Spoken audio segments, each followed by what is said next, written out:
Pierre Bavazzano, donc je suis enseignant au département STAPS de l'Université Savoie-Mont-Blanc et je pilote avec d'autres collègues la licence STAPS notamment.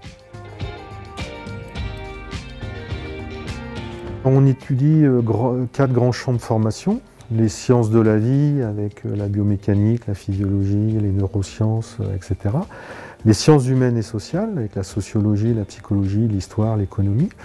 Un champ très important qui est celui des pratiques sportives avec des enseignements y compris théoriques. Et puis on a un dernier pan de formation qui relève de l'anglais, d'autres langues vivantes, des stages, des modules de pré-professionnalisation dans lesquels aussi on a l'accompagnement de l'étudiant tout au long de son cursus. Alors, la licence STAPS s'organise avec 2 premières années qui sont communes à toutes les licences STAPS.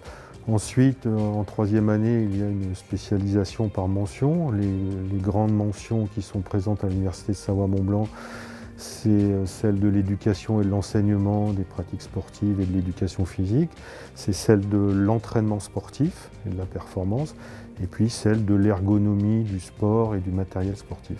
Il y a aussi le parcours Accès Santé de la licence STAPS. Ce parcours permet de candidater à des accès ensuite aux formations de santé, médecine, maïeutique, kinésithérapie, etc.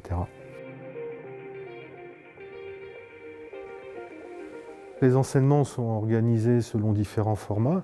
Les cours que l'on appelle magistraux, on utilise de plus en plus des plateformes numériques où toute la promotion est réunie. Des travaux dirigés qui se font en groupe de 40 et puis des travaux pratiques qui se font en groupe de 20. Les pratiques sportives sont essentiellement en travaux pratiques, donc en petits groupes, mais il existe aussi des formats d'accompagnement, de stage, de travail en projet avec des petits groupes d'étudiants. Ce sont les enseignants de l'université, qu'ils soient du département STAPS ou également d'autres composantes de l'université. Et puis nos intervenants extérieurs, qui sont nombreux, proviennent de différents secteurs. Le secteur de l'entreprise, que ce soit l'entreprise industrielle ou événementielle, le secteur sportif, les entraîneurs, les enseignants. Il y a des stages tout au long du cursus qui se réalisent dans différents milieux, le milieu éducatif, le milieu sportif, le milieu de l'événementiel, le milieu de l'entreprise, selon le parcours que choisit l'étudiant au fur et à mesure de sa formation. Il existe des profils divers et variés pour réussir, parce qu'on s'appuie sur les compétences des étudiants dans les différents champs scientifiques et dans les différents champs de pratique sportive. L'important est aussi d'avoir une bonne condition physique et bien sûr de la motivation et s'engager dans le travail. Et il y a d'autres formations, il y a un DUST, animation et gestion des activités physiques de pleine nature. Ces activités se pratiquent dans notre environnement, donc les activités nautiques sur les lacs, les activités de montagne, qui sont la spécificité de l'Université Savoie-Mont-Blanc. Ce diplôme a une vocation professionnalisante et se prépare en 2 ans. On peut poursuivre vers une licence professionnelle après un Bac+2 dans les différentes formations de l'Université Savoie-Mont-Blanc, métier du tourisme, métier de la montagne, commercialisation des produits sportifs par exemple.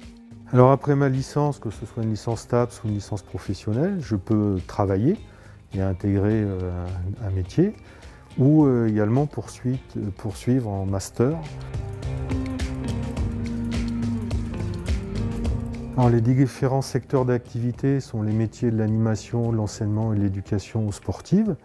Il y a également les métiers de l'entraînement sportif et de la préparation physique, les métiers autour de la santé, avec les activités physiques adaptées et la santé, les métiers de la commercialisation, du marketing et du management, et ainsi que les métiers autour de l'ingénierie et de l'ergonomie du matériel sportif. Évidemment, ces secteurs d'activité et ces emplois dépendent de la licence ou du master que vous avez obtenu.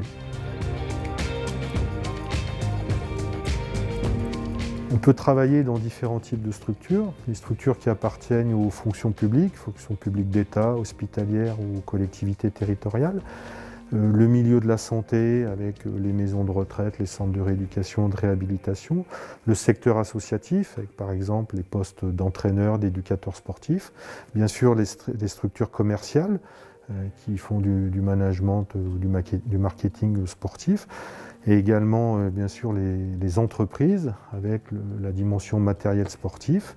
Puis il y a ceux qui montent leur propre entreprise, leur micro-entreprise, leur propre structure afin de développer leur activité qui est souvent une activité nouvelle, voire originale.